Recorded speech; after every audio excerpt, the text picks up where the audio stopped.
News പ്ലസിലേക്ക് സ്വാഗതം. കോട്ടയം ഇരട്ട കൊലപാതകം നടന്ന സംഭവം പല പല ആളുകളുടെയും വ്യത്യസ്ത തരത്തിലുള്ള അഭിപ്രായ പ്രകടനങ്ങൾക്ക് വേദിയായിട്ടുണ്ട്. പല എപ്പിസോഡുകൾക്ക് താഴെയും നിരവധി കമൻറ്റുകളാണ് വന്നു ചേർന്നത്. പല ആളുകളും വിജയകുമാറിൻ്റെ ജീവിതത്തിനെക്കുറിച്ചും അദ്ദേഹത്തിന് സംഭവിച്ച ഈ ദുരന്തത്തെക്കുറിച്ചുമൊക്കെ ആക്ഷേപിക്കുന്ന തരത്തിലുള്ള കമൻറ്റുകൾ വന്നിട്ടുണ്ടായിരുന്നു. മരണം നടന്നു കഴിഞ്ഞിട്ടും പല ആളുകൾക്കും വിജയകുമാറിൻ്റെ പല മുൻ പ്രവർത്തികളും ആക്ഷേപിക്കാൻ ഉള്ള കാരണമായി മാറിയിരുന്നു.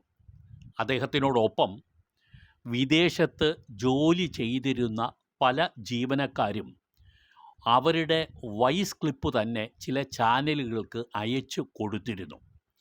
വിജയകുമാർ എന്ന ബിസിനസ്സുകാരൻ ഗൾഫിൽ ബിസിനസ് നടത്തിയിരുന്ന കാലത്ത് പല അരുതാത്തതും ചെയ്തു കൂട്ടിയെന്നും അതുവഴിയാണ് ബിസിനസ്സിൽ നേട്ടമുണ്ടാക്കിയതെന്നും ഒക്കെ കാണിച്ചു കൊണ്ടുള്ളതായിരുന്നു അത്തരം അഭിപ്രായ പ്രകടനങ്ങൾ.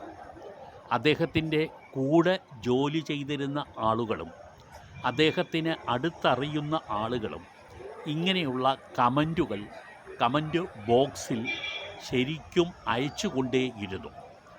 പല സോഷ്യൽ മീഡിയ പ്ലാറ്റ്ഫോമുകളിലും ഇത്തരം കമൻറ്റുകൾ ഒരു ക്ഷാമവുമില്ലാതെ പല ദിവസങ്ങളിലും വന്ന് നിറഞ്ഞുകൊണ്ടിരുന്നു എന്നുള്ളതാണ് യാഥാർത്ഥ്യം. ഈ വിജയകുമാറിൻ്റെയും ഭാര്യയുടെയും മരണശേഷം ശവസംസ്കാരം നടന്നത് 3 ദിവസങ്ങൾ കഴിഞ്ഞിട്ടാണ്. അമേരിക്കയിലുള്ള മകൾ ശവസംസ്കാരം പങ്കെടുക്കാൻ എത്തുന്നതിന് വേണ്ടിയായിരുന്നു ആ കാലതാമസം ഉണ്ടായത്. ഈ ശവസംസ്കാര ചടങ്ങുകളിൽ പോലും പങ്കെടുത്ത ആളുകളുടെ എണ്ണം വളരെ കുറവായിരുന്നു എന്നുള്ളത് ചൂണ്ടിക്കാണിച്ചു ചില കമൻറ്റുകൾ വന്നിട്ടുണ്ടായിരുന്നു. അതിൽ വാസ്തവമുണ്ടായിരുന്നു. ആ ശവസംസ്കാര ചടങ്ങ് കവർ ചെയ്ത ഒരു ചാനൽ എന്നുള്ള നിലയിൽ ഞങ്ങളുടെ ടീം ഇക്കാര്യം പറഞ്ഞില്ല. വളരെ കുറച്ച് ആളുകൾ മാത്രമാണ് ശവസംസ്കാര ചടങ്ങിൽ പങ്കെടുത്താൽ ആ വീട്ടിൽ എത്തിയിരുന്നത്. വീട്ടിലേക്ക് കൊണ്ടുവരുന്നതിന് മുമ്പ് അദ്ദേഹത്തിൻ്റെ വകയായുള്ള ഇന്ദ്രപ്രസ്ഥ ഹോട്ടലിലും ശവസംസ്കാരം പൊതുജനങ്ങൾക്ക് കാണുന്നതിനു വേണ്ടി അവിടെയും എത്തിച്ചിരുന്നു. അവിടെയും വലിയൊരു ജനബാഹുല്യം ഇല്ലായിരുന്നു. ഇദ്ദേഹത്തിൻ്റെ വീട്ടിൽ ആയാലും സംഭവിച്ചത് മറ്റൊന്നായിരുന്നില്ല.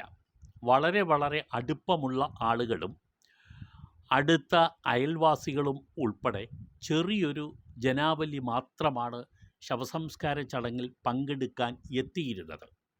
രാഷ്ട്രീയ രംഗത്ത് മന്ത്രി വാസവനും MLA തിരുവഞ്ചൂർ രാധാകൃഷ്ണനും ഉൾപ്പെടെയുള്ള വളരെ ചെറിയ തോതിലുള്ള രാഷ്ട്രീയ നേതാക്കളുടെ സാന്നിധ്യവും കാണാൻ കഴിഞ്ഞു.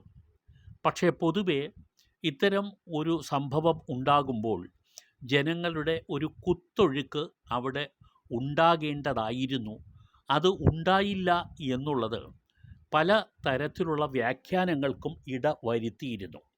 വിജയകുമാർ പൊതുവെ എല്ലാവരുമായിട്ട് ഇടപഴകിയിരുന്നില്ല എന്നും ഈ അയൽക്കാരുമായും നാട്ടുകാരുമായും ഒക്കെ ഒരു അകലം അയാൾ ബോധപൂർവം ഉണ്ടാക്കിയിരുന്നു എന്നും അതുകൊണ്ടാണ് ജനങ്ങളുടെ പങ്കാളിത്തം കുറഞ്ഞത് എന്നുമാണ് മനസ്സിലാക്കാൻ കഴിഞ്ഞത്. അവിടെ എത്തിക്കൊണ്ടിരുന്ന ആളുകളുടെ എണ്ണം വെച്ച് നോക്കിയാൽ ഏകദേശം ഒരു 11:30 മണിയൊക്കെ ആകുമ്പോൾ ഏകദേശം ഒരു 300-ൽ താഴെ ആളുകൾ മാത്രമാണ് ആ വീട്ടിൽ വന്ന് പോയിക്കൊണ്ടിരുന്നത്.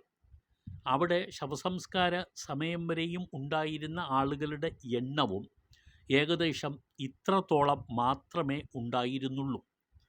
അതിൽ കൂടുതലും ബന്ധുക്കളും അയൽക്കാരും വിരലിലെണ്ണാവുന്ന സുഹൃത്തുക്കളും ഒക്കെ ആയിരുന്നു. ഈ ആളുകളുടെ എണ്ണക്കുറവ് നേരത്തെ പറഞ്ഞ തരത്തിൽ ഇദ്ദേഹത്തിനോടുള്ള ഒരു വ്യക്തി വിരോധം കൊണ്ടാകാം എന്ന് നമുക്ക് കണക്കാക്കേണ്ടി വരുന്നു. അദ്ദേഹത്തിൻ്റെ ജീവിതത്തിൽ ഒരു ബിസിനസ്സുകാരൻ എന്നുള്ള നിലയിൽ അദ്ദേഹം ചെയ്തിട്ടുള്ള പ്രവർത്തികളാണോ, അതോ അദ്ദേഹം അകലം പാലിച്ചുകൊണ്ട് ആളുകളിൽ നിന്നും അകന്നു നിന്നു എന്നുള്ളത് കൊണ്ടാണോ, അതോ അദ്ദേഹത്തിൻ്റെ സ്വഭാവത്തിൽ ആളുകൾക്കുള്ള അതൃപ്തി കൊണ്ടാണോ എന്നുള്ളതൊക്കെ പല കമൻറ്റുകളിലും വന്ന് കണ്ടു. യഥാർത്ഥത്തിൽ ഒരു വ്യക്തി മരണപ്പെട്ട് കഴിഞ്ഞാൽ അദ്ദേഹത്തിൻ്റെ മുൻ ചെയ്തികളൊക്കെ തന്നെ മാപ്പ് അർഹിക്കുന്നതും മാപ്പ് നൽകേണ്ടതുമാണ്. ഡോണ്ട് സ്പീക്ക് ഇൽ ഓഫ് ദി ഡെഡ് എന്ന് പറയും. മരിച്ചവരെ പറ്റി കുറ്റം പറയാതിരിക്കുക എന്നുള്ളതാണ് ആ ചൊല്ലിൻ്റെ സാരാംശം. പലരും അവിടെ ഉണ്ടായിരുന്നെങ്കിലും കരഞ്ഞ കണ്ണുകൾ എന്ന് നമുക്ക് കാണാൻ കഴിഞ്ഞത് ആകെ അദ്ദേഹത്തിൻ്റെ മകളുടെ മുഖത്ത് മാത്രമായിരുന്നു. അദ്ദേഹത്തിൻ്റെ സഹോദരിമാരും മുഖത്ത് മ്ലാനത ഉണ്ടായിരുന്നെങ്കിലും ആരും പൊട്ടിക്കരഞ്ഞ് കണ്ടില്ല. അദ്ദേഹത്തിൻ്റെ സഹോദരൻ ഉൾപ്പെടെ ബന്ധുക്കളെല്ലാം അവിടെ ഉണ്ടായിരുന്നെങ്കിലും ഒരു വലിയ തേങ്ങലോ നിലവിളിയോ ആ മരണത്തിൻ്റെ അതുമായി ബന്ധപ്പെട്ട് നടന്ന ചടങ്ങുകൾക്കിടയിൽ കാണാനായില്ല. ഒരു പക്ഷേ ഈ മരണത്തിൻ്റെ ഷോക്ക് അവരിലെല്ലാം ഉണ്ടായതുകൊണ്ടായിരിക്കാം, അല്ലെങ്കിൽ മരണം നടന്ന് 3 ദിവസം കഴിഞ്ഞതിന് ശേഷമാണ് ശവസംസ്കാരം നടന്നു എന്നുള്ളത് കൊണ്ടാകാം കരഞ്ഞ് കരഞ്ഞ് ഏകദേശം കുറച്ച് ദിവസം കഴിയുമ്പോൾ സ്വാഭാവികമായും എല്ലാവരും സ്വയം നിയന്ത്രിക്കുന്ന ഒരു ഘട്ടത്തിലേക്ക് വരാം, അതുകൊണ്ടാകാം. പക്ഷേ ഈ ശവസംസ്കാര ചടങ്ങ് നടക്കുമ്പോൾ ഒരാൾ ഈ ശവസംസ്കാരത്തിന് നടക്കുന്നതിന് ഏകദേശം കുറേ മുമ്പ്, ചടങ്ങുകൾ ആരംഭിക്കുന്നതിന് മുമ്പ് വിജയകുമാറിൻ്റെ ഭാര്യയുടെ അടുക്കൽ വന്ന് വളരെ ഉച്ചത്തിൽ നിലവിളിക്കുന്നത് കാണാമായിരുന്നു.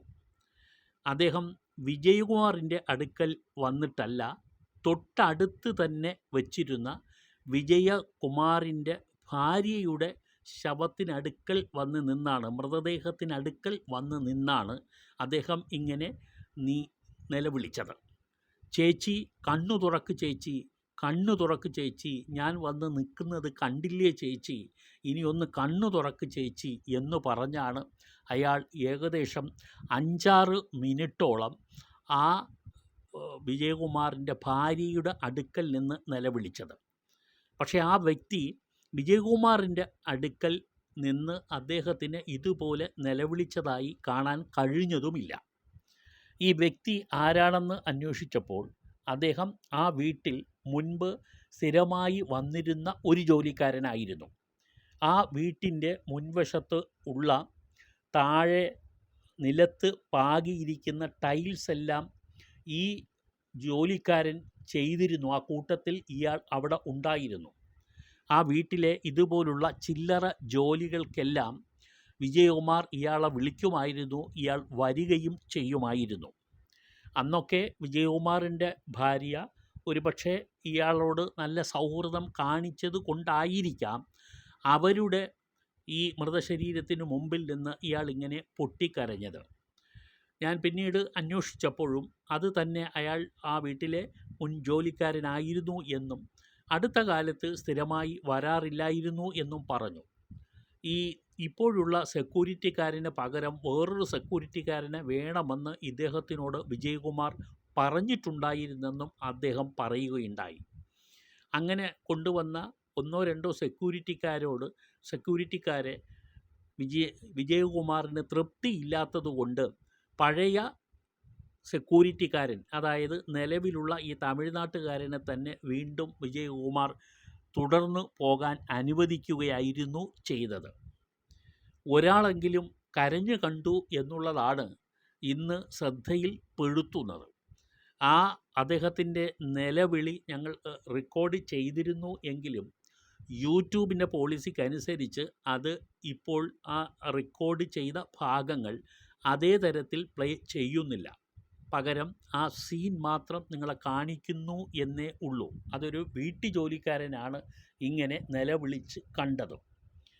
അപ്പോൾ ഒരു മരണത്തിനെ തുടർന്ന് വന്നുകൂടുന്ന എല്ലാവരും കരയണോ എന്ന് ചോദിച്ചാൽ വേണമെന്ന് പറയാൻ ആർക്കുമാകില്ല. കരയുന്നതൊക്കെ ഓരോരുത്തരിൽ നിന്നും സ്വയം ഉണ്ടാകുന്ന സങ്കടങ്ങളാണ്. ഇവിടെ അങ്ങനെയൊരു സങ്കടം ആരിൽ നിന്നും ഉണ്ടായി കണ്ടില്ല എന്നുള്ളത് അടിവരയിട്ട് പറയേണ്ടതുണ്ട്. അതുകൊണ്ട് ശ്രീ വിജയകുമാർ എന്ന് പറയുന്ന വ്യക്തി മോശക്കാരനായിരുന്നു എന്ന് പറയാൻ ഞങ്ങൾ തയ്യാറുമല്ല. ഒരു വ്യക്തി ബിസിനസ് തരത്തിൽ വളരെയധികം ഉന്നതിയിൽ എത്തിയതിനെ തുടർന്ന് ഒരു പക്ഷേ പലർക്കും ഉണ്ടാകുന്ന സ്വാഭാവികമായ ഒരു അകൽച്ചയുടെ കഥയും വിജയകുമാറുമായി ബന്ധപ്പെട്ട് പറയാൻ ഉണ്ടാകും. പറയുന്ന ആളുകളിൽ ചിലരെങ്കിലും ഒക്കെ അത്തരം പ്രവൃത്തികളോട് വിയോജിപ്പുള്ളവരും ഉണ്ടാകാം. ഞാൻ അന്വേഷിച്ചപ്പോൾ ഈ വീടിരിക്കുന്ന സ്ഥലത്തിന് തൊട്ട് എതിരെ ഉള്ള ഒരു സി ക്ലാസ് കടയുണ്ട്. അവിടെ വിജയകുമാർ ഇടയ്ക്കൊക്കെ വന്ന് സാധനങ്ങൾ സ്വന്തമായി തന്നെ വാങ്ങിച്ചു കൊണ്ട് പോകാറുണ്ട്, ലോഹ്യം ചോദിക്കാറുണ്ട് എന്നൊക്കെയാണ് പറഞ്ഞത്. അദ്ദേഹം ലോഹ്യം ചോദിക്കുമായിരുന്ന പലരും അക്കാര്യം എടുത്തു പറയുകയും ചെയ്തിരുന്നു. ചില സുഹൃത്തുക്കളോട് മകൻ്റെ കൊലപാതകം സംബന്ധിച്ചിട്ടുള്ള വിവരങ്ങളും വിജയകുമാർ പറഞ്ഞിട്ടുണ്ടായിരുന്നു. പക്ഷേ വിജയകുമാറിന് യഥാർത്ഥത്തിൽ നാട്ടിനേക്കാളും കൂടുതലായി ഈ ചില വ്യക്തികളുടെ വിരോധം ഗൾഫ് നാടിലെ ബിസിനസ്സിൽ ഉണ്ടായി എന്ന് വേണം കരുതാൻ. വിജയകുമാർ അവസാനം ഷോപ്പ് വിറ്റ് നാട്ടിലേക്ക് വരുമ്പോൾ ആ ഷോപ്പ് വാങ്ങാൻ ഇടയായ ഒരു വ്യക്തിയും അദ്ദേഹത്തിന് വിജയകുമാറിൽ നിന്നും നേരിട്ട ചില സംഭവങ്ങളൊക്കെ ഒരു ചാനലിൽ ഷെയർ ചെയ്യുന്നുണ്ടായിരുന്നു. ഒന്ന് പറയാതെ വയ്യ, ഒരാളുടെ മരണത്തോടുകൂടി അദ്ദേഹം ഏത് തെറ്റുകൾ ചെയ്തിട്ടുണ്ടെങ്കിലും അതെല്ലാം പുറത്തു കൊടുക്കേണ്ട ഒരു മാനുഷികമായ ധാർമ്മികത എല്ലാവർക്കും ഉള്ളതാണ്. കാരണം ഇനി ഈ ലോകത്ത് അങ്ങനെ ഒരു വ്യക്തി ഇല്ല എന്നുള്ള തിരിച്ചറിവ് നമുക്ക് വേണം. ഒരാൾ മരണപ്പെട്ടാൽ ആ മരണത്തിനോട് ആദരവ് കാണിക്കുക എന്നുള്ളത് ധാർമ്മികതയുടെ ഒരു കാര്യം ആണ് എന്ന് പറയാതെ വയ്യ. ഇപ്പോൾ ഒരു വേലക്കാരൻ കരഞ്ഞതെങ്കിലും നിങ്ങൾ കാണട്ടെ എന്ന് കരുതിയാണ് ഈ എപ്പിസോഡിൽ ആ ഭാഗങ്ങൾ ഉൾപ്പെടുത്തിയിരിക്കുന്നത്. ഇതുപോലെ അവിടെ കണ്ട പല കാഴ്ചകളും ഇനിയും നിങ്ങളുടെ ശ്രദ്ധയിൽ കൊണ്ട് വരാൻ ഉദ്ദേശിക്കുന്നുണ്ട്. അത് ഇനിയുള്ള എപ്പിസോഡുകളിൽ ആകാം. എന്തായാലും വിജയകുമാറിൻ്റെയും ഭാര്യയുടെയും അദ്ദേഹത്തിൻ്റെ മകൻ്റെയും മരണം സംബന്ധിച്ച് ദുരൂഹതകൾ ഒഴിയുന്നില്ല എന്നുള്ളതാണ് ഏറ്റവും വലിയ വാസ്തവം.